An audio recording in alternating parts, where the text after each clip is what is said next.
स्वामी जी ओशो अंतर्यामी थे। अंतर्यामी मतलब महापुरुष जो अपने टाइम से बहुत पहले हमें आशीर्वाद देकर गए। और मैं आपसे ये पूछना चाहती हूँ कि क्या उन्होंने अपने मृत्यु के संबंधी कोई भविष्यवाणी की थी, और अगर की थी तो कब की थी? ये बात है सन 1969 की, जब ओशो एक शिविर ले रहे थे। उस प्रवचन माला का शीर्षक था मैं मृत्यु से खाता हूँ जी। तो निश्चित रूप से उसमें मृत्यु की ही बात है। कैसे जीते जी मर जाएं उसकी चर्चा है। उसके पहले ही प्रवचन में ओशो ने जिक्र किया कि कोई 12-13 साल पहले एक घटना घटी। उस समय वे पोस्ट ग्रेजुएशन कर रहे थे सागर विश्वविद्यालय में, और हॉस्टल के पास में ही एक छोटी पहाड़ी थी। उस पहाड़ी पर 3 बड़े बड़े वृक्ष थे। उसमें एक वृक्ष सबसे ऊंचा था, तो वे उस पर बैठकर रात्रि को ध्यान करते थे।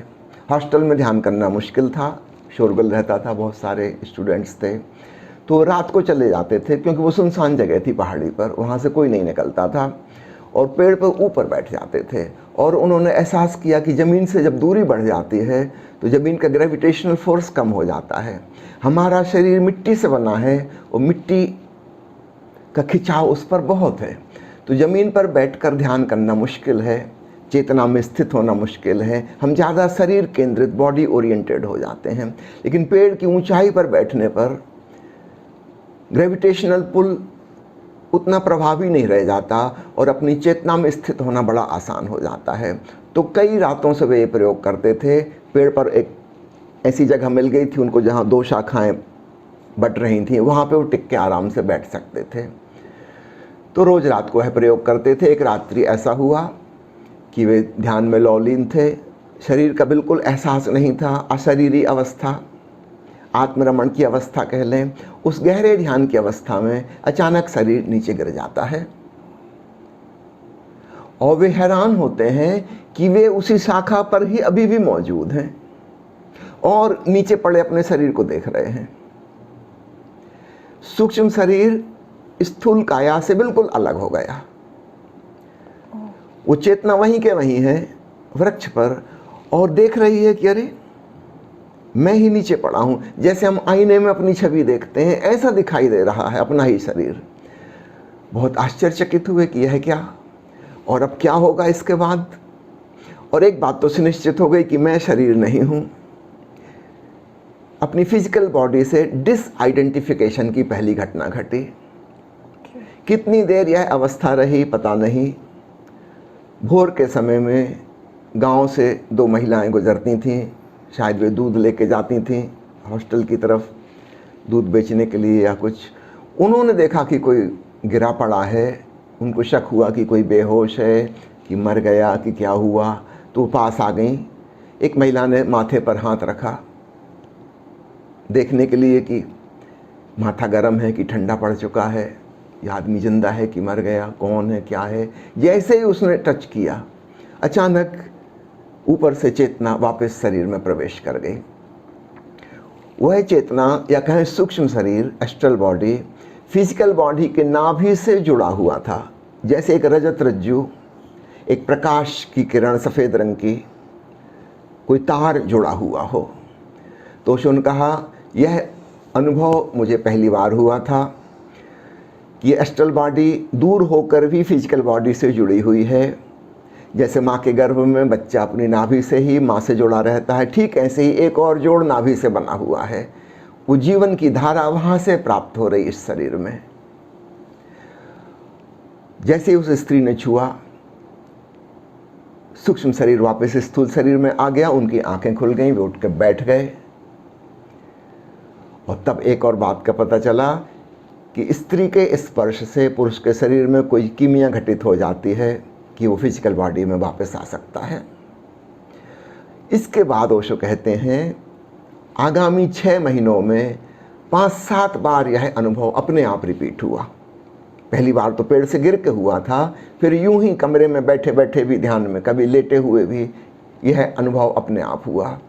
और 6 महीने के अंदर अंदर ऐसा लगा कि जैसे उनकी उम्र कोई 10 साल बढ़ गई। समझो 26 साल के तो ऐसा लगता था 36 साल के हो गए। और उन्होंने कहा कि मेरी छाती के बाल सफ़ेद हो गए, मेरे बहुत बाल सिर के गिर गए, शरीर में चेंज होने लगा। और यहाँ पर उन्होंने भविष्यवाणी की कि मुझे लगता है कि अगर मैं 70 साल जीता तो अब मैं 60 साल ही जी पाऊँगा। मेरी उम्र के करीब 10 साल घट गए, क्योंकि वो सूक्ष्म शरीर का स्थूल शरीर से बार बार बाहर निकलना, उसके बाद वो भीतर तो आ जाता है लेकिन वैसा एडजस्ट नहीं हो पाता जैसा पहले था जी। उसका समायोजन एडजस्टमेंट ठीक से नहीं हो पाता, तो कुछ डिटैचमेंट हो जाता है, ठीक ठीक वैसा नहीं हो सकता जैसा पहले था। ये ऐसे ही जैसे हमने किसी कार को सुधरवाने के लिए उसका पूरा इंजन खुलवा लिया जी, सारी चीज़ें बाहर निकाल दी और फिर से उसको फिट किया। अब ये जो फिट करना है ये वैसा नहीं हो सकता परफेक्ट जैसा कि कार ओरिजिनल थी, चीज़ें चेंज हो जाएंगी, बदल जाएंगी। तो ऐसा ही ओशन कहा कि फिजिकल बॉडी और एस्ट्रल बॉडी का वो जो एडजस्टमेंट था, जोड़ था, वो उतना मजबूत नहीं रहा जैसा कि पहले था। और तब ओशन कहा कि तब एक बात का और मुझे एहसास हुआ कि योगी हमेशा से कम उम्र में क्यों मरते रहे हैं। अक्सर सोचा जाता है कि ध्यान साधना करने वाले लंबी उम्र जीते हैं, यह धारणा बिल्कुल गलत है। स्वामी विवेकानंद 36 साल की उम्र में विदा हो जाते हैं जी। आदि शंकराचार्य, उनसे बड़ा सांख्य योगी, उनसे बड़ा ज्ञान योगी तो कोई नहीं हुआ, 33 साल में समाप्त हो जाते हैं। हमेशा से ध्यानी व्यक्ति कम उम्र में मरता रहा है। उसका कारण ये है कि गहन ध्यान की अवस्था में मृत्यु जैसी घटना घटती है। एग्जैक्ट मृत्यु नहीं है लेकिन मृत्यु जैसी है। तो मैं मृत्यु सिखाता हूँ शीर्षक वाली प्रवचन माला में। इस ध्यान शिविर में ओशो ने पहली बार यह भविष्यवाणी की थी कि अगर मैं 70 साल जीता तो अब मैं 60 साल ही जी पाऊंगा, यह स्पष्ट हो गया। तो ये बहुत पहले की बात है, ये समझो 1969 में उन्होंने वर्णन किया है और कहा है 12-13 साल पहले। इसका मतलब 1956-57 की यह बात है, जब भी पोस्ट ग्रेजुएशन कर रहे थे, ये उस समय की घटना है। तो 1956 में उन्हें पता था कि उनकी उम्र लगभग 60, उस समय एग्जैक्ट नहीं पता, लगभग 60। तो 58 साल में भी विदा हुए, तो उनका लगभग जो अनुमान था वो सही था जी। तो इसको मैं उनकी प्रथम भविष्यवाणी कहूँगा। जी, ये उनकी प्रथम भविष्यवाणी है अपने मृत्यु के प्रति। लेकिन क्या ओशो ने कभी ऐसे भी बताया है कि संबुद्ध व्यक्ति अपनी होने वाली मृत्यु को महसूस करके उन्हें पता चल जाता है? क्या ऐसा उन्होंने कभी कुछ कहा इस विषय में? जी हाँ, इसको बहुत स्पष्ट रूप से कहा है। जी, मैं आपको बताना चाहूँगा, आप चाहें तो वह प्रवचन भी सुन लें। अंग्रेजी की प्रवचन माला है yoga the alpha and the omega, जिसमें 100 प्रवचन उन्होंने दिए हैं। तो 10 वॉल्यूम में 10-10 प्रवचन की वह किताब प्रकाशित हुई है। उसमें 8वें वॉल्यूम का जो पहला प्रवचन है, अगर शुरुआत से काउंट करेंगे तो प्रवचन नंबर 71। ओके। तो महर्षि पतंजलि का सूत्र आता है। महर्षि पतंजलि का सूत्र है कि ज्ञानी व्यक्ति को किस प्रकार वह सिद्धि प्राप्त हो जाती है कि वह अपनी संभावित मृत्यु को पहले से जान लेता है।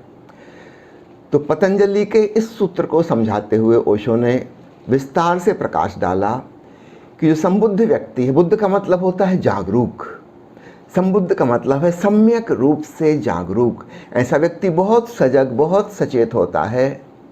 निश्चित रूप से उसकी संवेदनशीलता, उसकी सेंसिटिविटी बढ़ जाती है। तो कोई व्यक्ति माँ के गर्भ में कितने दिन रहा है, वो जो गेस्टेशन पीरियड है, गर्भकाल की अवस्था की जो अवधि है, मेडिकल हिसाब से एवरेज 280 दिन। अगर भारतीय महीनों के हिसाब से, चंद्रमा के हिसाब से जो महीने काउंट किए जाते हैं उसके हिसाब से चलेंगे तो 10 महीने हो जाएंगे। अंग्रेजी महीनों के हिसाब से चलेंगे तो 9 महीने 10 दिन, लगभग 9.5 महीने होंगे। एग्जैक्टली 280 दिन होते हैं। इसमें प्लस माइनस 5-7 दिन हो सकते हैं। तो एवरेज बच्चा इतने दिन माँ के गर्भ में रहता है। तो जैसे जीवन की शुरुआत हुई थी कंसेप्शन से और फिर जन्म हुआ, तो इसके बीच में जितने दिन गुजरे, ठीक मृत्यु के इतने ही दिन पहले शरीर से कुछ छूट जाता है, कुछ टूटना शुरू हो जाता है। तो जितने दिन में ये शरीर निर्मित हुआ था उतने ही दिन में धीरे धीरे एक प्रोसेस होगी, ये शरीर बिखरेगा।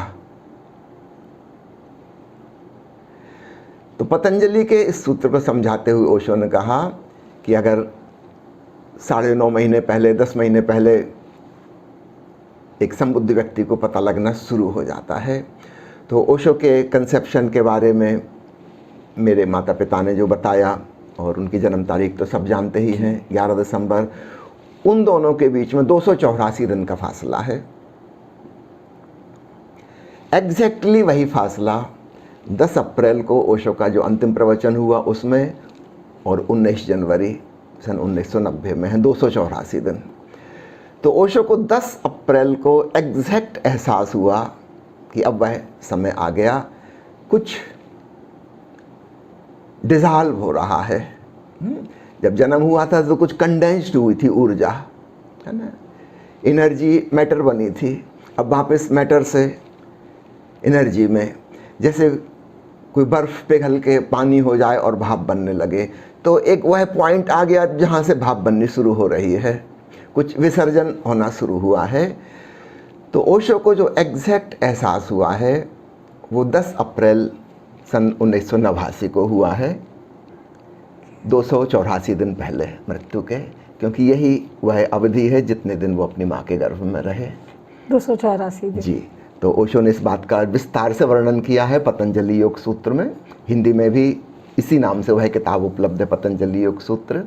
डेफिनेटली।